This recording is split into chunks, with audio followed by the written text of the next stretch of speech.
إن تنصروا الله ينصركم ويثبت أقدامكم.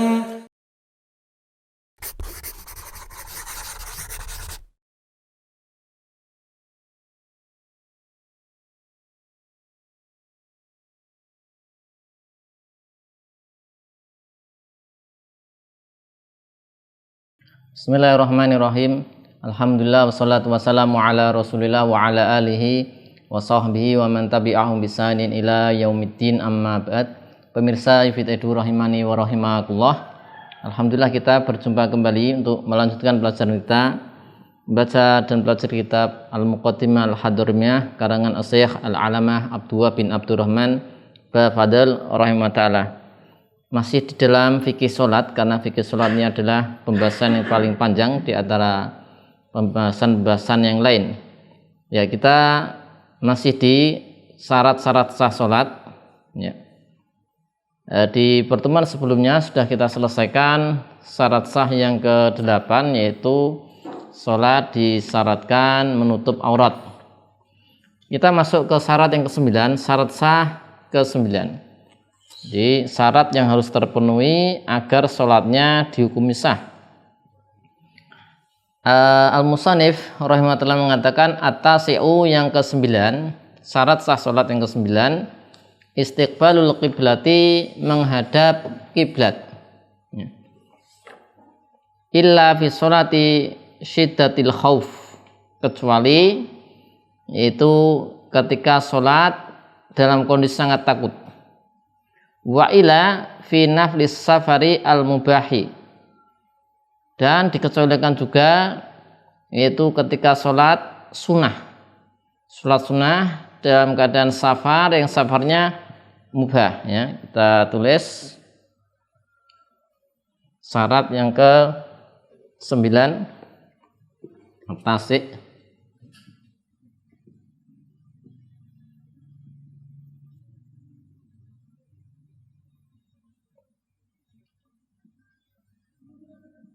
Itu istiqbalul al-qiblah.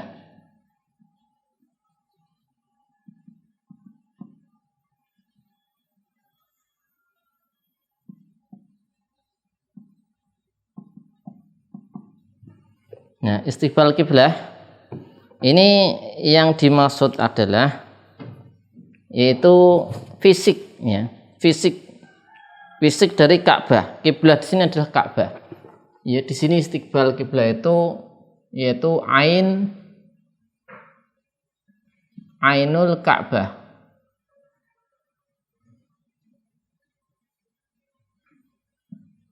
Ya, fisiknya Ka'bah.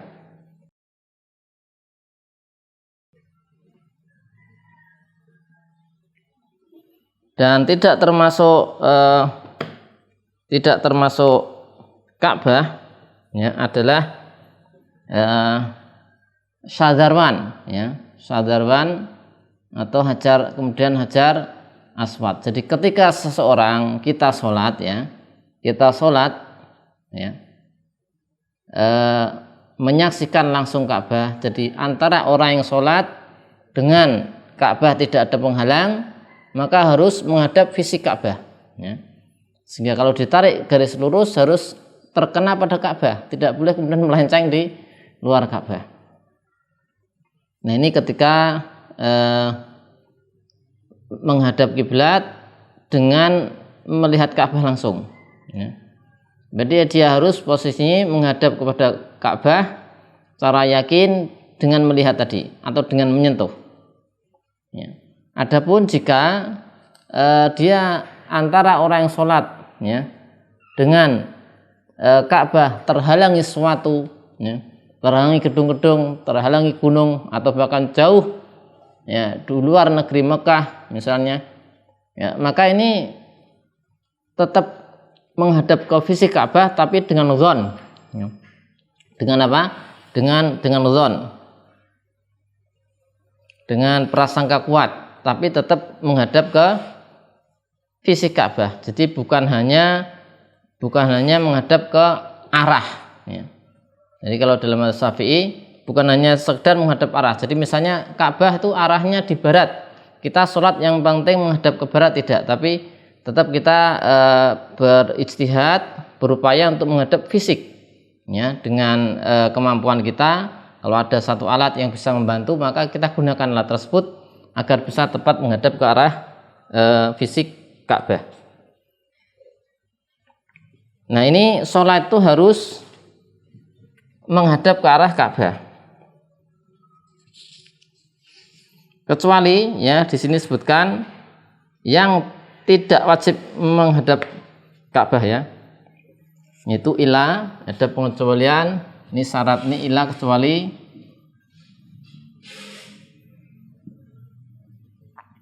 ila fi,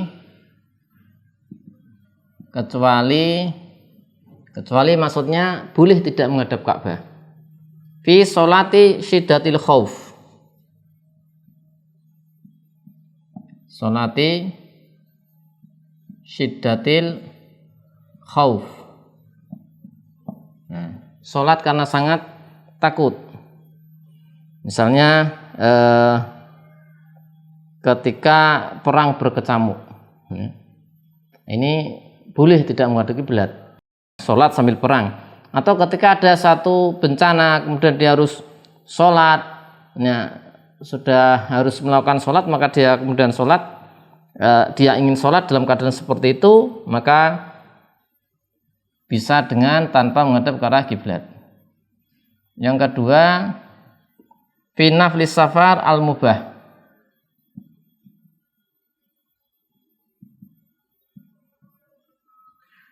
safar al-mubah, yaitu ketika sholat sunnah safar. Nah, kalau di safar ini safarnya mubah, bukan safar maksiat, dan sholatnya adalah sholat sunnah.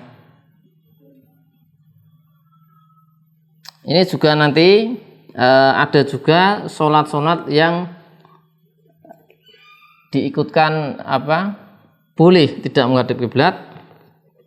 Misalnya al-marid, orang yang sakit, sholatu marid, yang la yajidu man yuwajjihuhu, la yajidu man yuwajjihuhu. Ada orang sakit, tidak ada orang yang membantu menghadapkan kiblat, maka boleh dia menghadap selain kiblat. Kemudian ada sholatnya marbut, orang yang diikat, marbut bi khosyabah, misalnya diikat di kayu atau yang semisalnya, dia diikat, maka sholatnya tidak bisa menghadap kiblat. Kemudian bisa juga dimasukkan wahorik, sholatu horik, orang yang di dalam air. Kemudian maslub, orang disalib, sholatu maslub. Maka ini nanti, ya, diikutkan dengan ini marid dan seterusnya tadi. Maka di Busra al-Karim dia sholat sesuai dengan keadaannya, tapi nanti mengulang, mengulang sholatnya, ya. Nanti dia mengulang sholatnya. Yu'idu as-sholah.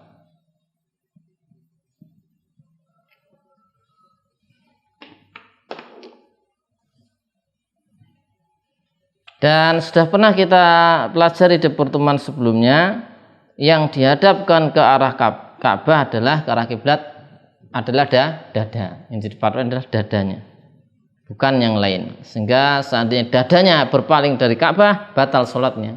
Tapi kalau wajah tidak batal, meskipun itu suatu yang makruh.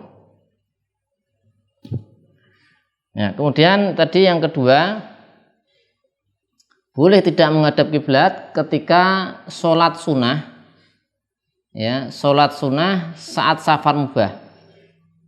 Ya, safar mubah adalah safar yang selain haram. Sehingga ini mencakup, ya, safar mubah itu mencakup Pokoknya bukan haram ya. Mencakup yang mubah itu sendiri, al-mubah. Ya, safar mubah. Misalnya dia safar untuk berdagang, ya, jual beli. Maka ini mubah. Ini boleh dia sholat sunnah di dalam tidak menghadap ke arah kiblat. Ada juga safar yang makruh.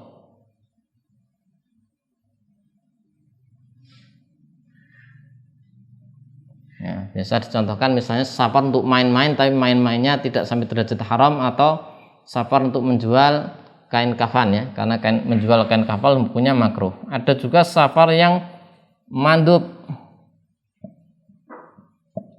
yang safar yang sunnah. Ya, misalnya safar untuk menjalin silaturahim. Bahkan juga yang lebih paling kuat safar wajib. Misalnya safar untuk haji, untuk umroh, untuk bayar hutang. Nah, ini ketika dia dalam kondisi safar ini dan dia sholatnya adalah sholat sunnah, maka boleh tidak menghadap kiblat. Jadi nanti dia di atas kendaraan bisa tidak menghadap ke arah kiblat. Dan meskipun safarnya ini safar yang pendek ya, meskipun safarnya safar pendek, karena di sini disyaratkan nanti syarat-syarat qasar, ya, kecuali tidak disyaratkan panjang. Jadi safarnya tidak mesti yang safar panjang. Ya, ini di sini nanti bisa sholat ya di atas kendaraan ya, atau berjalan, sholatnya sunnah, bisa tanpa menghadap kiblat. Adapun kalau fardu gimana? Di Busral Karim disebutkan, amal fardu falau nadharon au janazatan fala yusolli raqiban wala masyan. Ya. Wa in istaqbala wa tala safaru. Kalau sholat fardu itu tidak bisa secara asal tidak bisa tidak bisa sholat di atas kendaraan ya. Tidak bisa pula dengan berjalan meskipun dia arah kendaraannya ke kiblat dan meskipun safarnya panjang, karena di Busral Al-Qadim disebutkan kalau sholat fardu disyaratkan istiqrar, harus dia menetap ya. Jadi tidak berjalan.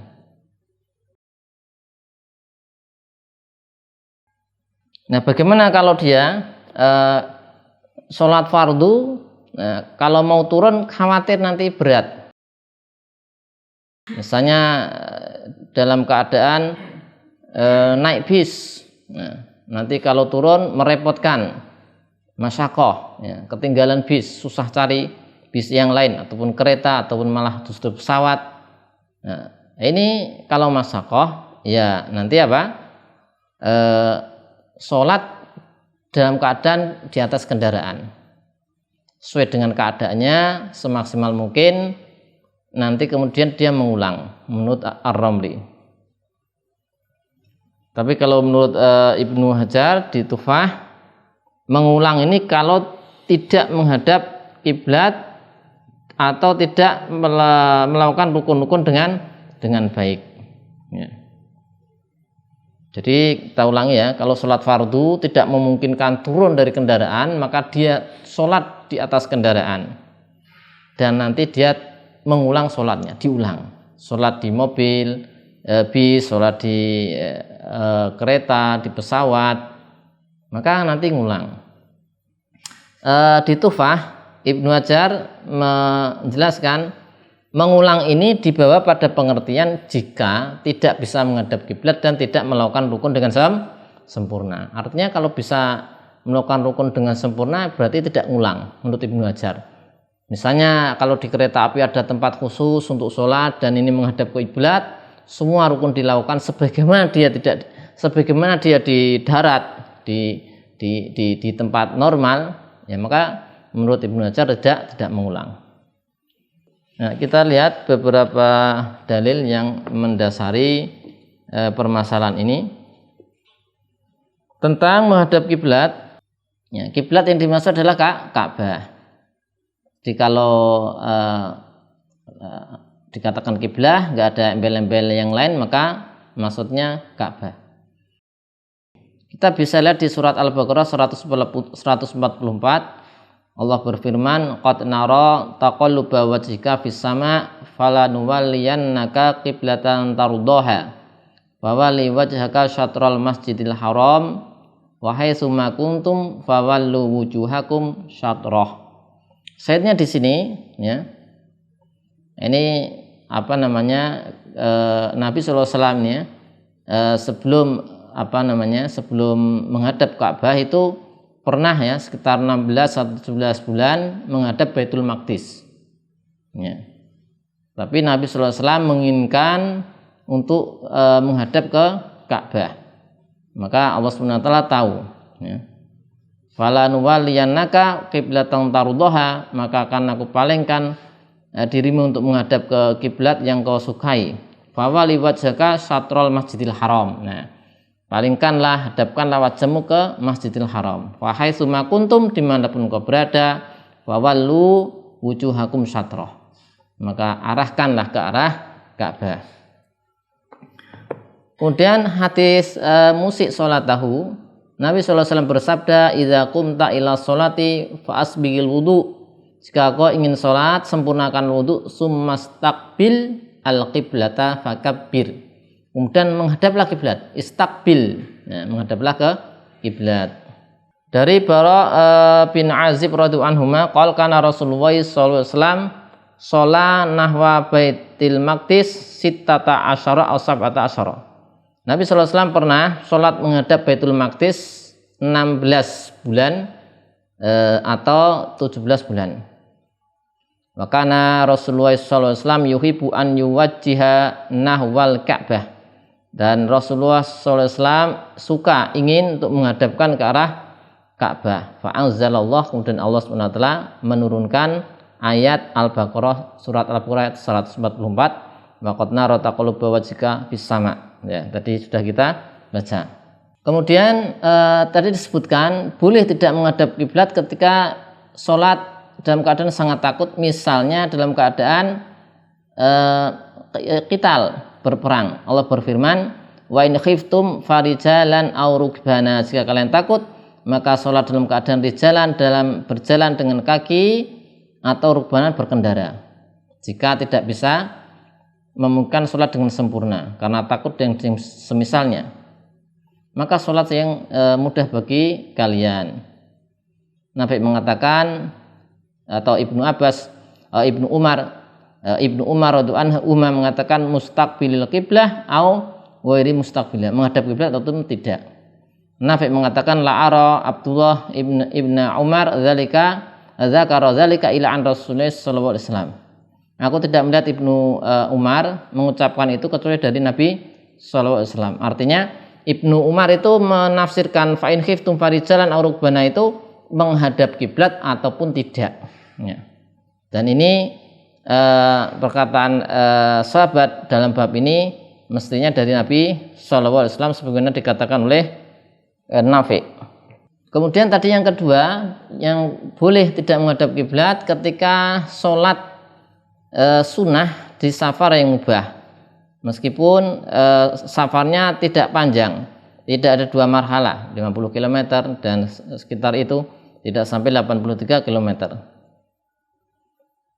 Al-Bukhari meriwayatkan dari Jabir radhiyallahu anhu qala kana Rasulullah sallallahu alaihi wasallam yusolli ala rahilati haitsu tawajjahat. Nabi sallallahu alaihi wasallam salat di atas kendaraannya di mana sesuai dengan kendaraan itu menghadap. Wa fi riwayatin nahwal masyriq, di satu riwayat menghadap ke timur.